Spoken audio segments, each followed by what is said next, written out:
Hello everyone.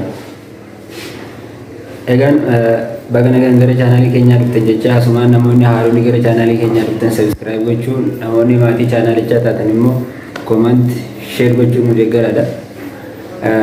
Egan Oromiyaa 489 yeroodhaa gara yerootti sagantaalee gara gara barsiisoo bashannansiisoo fi wantoota gara garaa qabatee isiniif dhiyaataa ture. Ammas barumsa fayyaa isiniif qabannee dhiyaannee jirra. Egan wanti har'a qabadee dhiyaate kun akka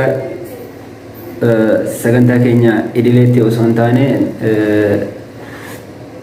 hordofaa keenya tokko gaafii akkana jedhu na gaafatee ture.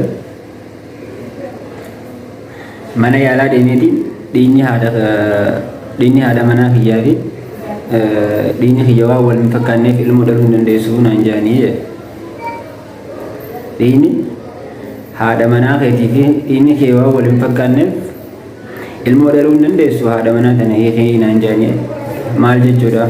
Hayya irratti amma waan tokko tokko akka ogeessaatti maal akka jechuu barbaade namni kun takkaawamoo namni san waan itti dhukkubsataa kanaaf takkaawamoo pashantii kanaaf maal jechuu akka barbaadeen ibsuu barbaada.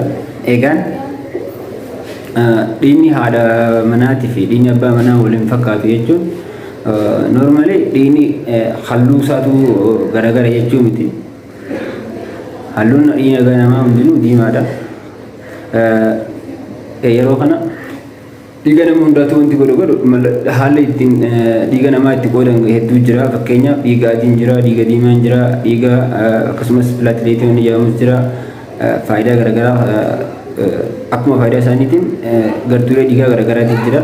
Dhiiga A'aan jira, B'aan jira, A'aan jira, O'aan jira.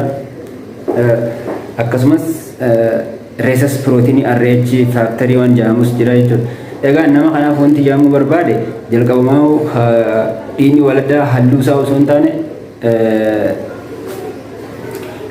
garee dhiigaa A takkaawamu B O sana osoo hin taane RH faakteriin pirootiiniin RH faakter jedhamu ammoo reesas jedhamu seelii dhiiga diimaa namarratti argamu yeroo baay'ee haadha manaatii fi abbaa manaadhaa yoo gargar ta'uute rakkoo daa'ima irratti geessisu ta'a jechuudha.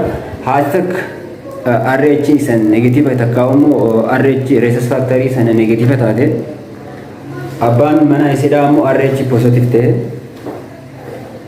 daa'imni isaan jidduudhaa uumamtu immoo RH positive yoo kataatu taate carraan yeroo daa'imni keessattuu torbaan 28 booda carraan dhiigni isaanii wal keessa qayyaramuu ni jira. Kanaan immoo ilmoon haati osoo ilmoon hin gahin carraan itti irraa ba'uu jira jechuudha. Kana jechuun ammoo wanti kun furmaata hin qabu jechuu miti. Haati takka durumoo akkuma tajaajila da'umsa duraa ANC-dhaan jalqabaa dhufteen torbaan 12 yeroo geessu ji'a 3 irratti jechuudha. Dirqama isa kana ilaalamuu qabdi. Yoo dhiinni abbaa manaa isheetii fi isiin jalqaba abbaa manaa silaa ANC waan hin jalan dhufne ishii dhufaa isiin ilaalamtee RH'n isiidhaa negatiiva yoo ta'ute dirqama sirriitti deeggarsa ogeessa fayyaatiin hordoffiin godhamuufii qaba. Hordoffiin godhamee fi akka ogeessa fayyaa ajajutti ammas ji'a 7ffaarra yoo geesse wanta kennamuuf ni jira. Antiidii fayyadamu jira. Antiidiin san immoo dhiigni haadharraa antiboodiin haadharraa gara ilmoo dhufe akka ilmoo sana dhiiga isiidhaa keessa jiru hin harcaasne godha jechuudha. Kana jechuun fakkeenyaaf amma rakkoon qabamuun danda'u haati RH negatiividha, ilmoon pozitiividha. Seeliin dhiiga diimaa isaanii pirootiinii garaagaraa waan qabuuf himachi waliin godhu jechuudha.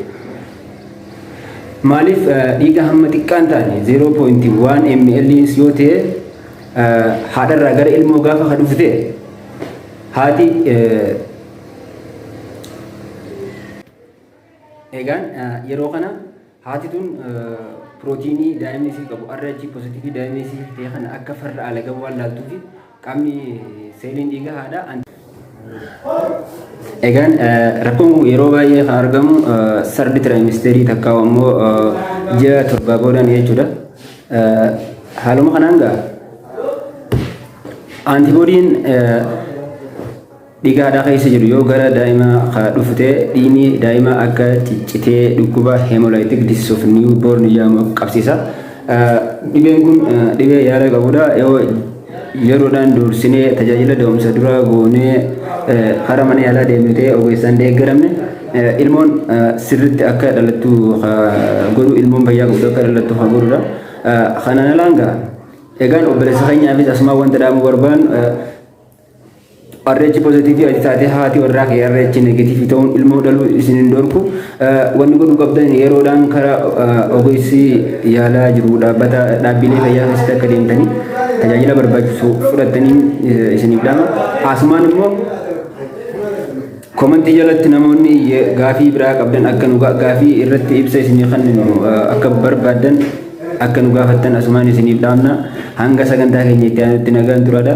Chaanaalii keenya Oromiyaa 489 subscribe godhaa.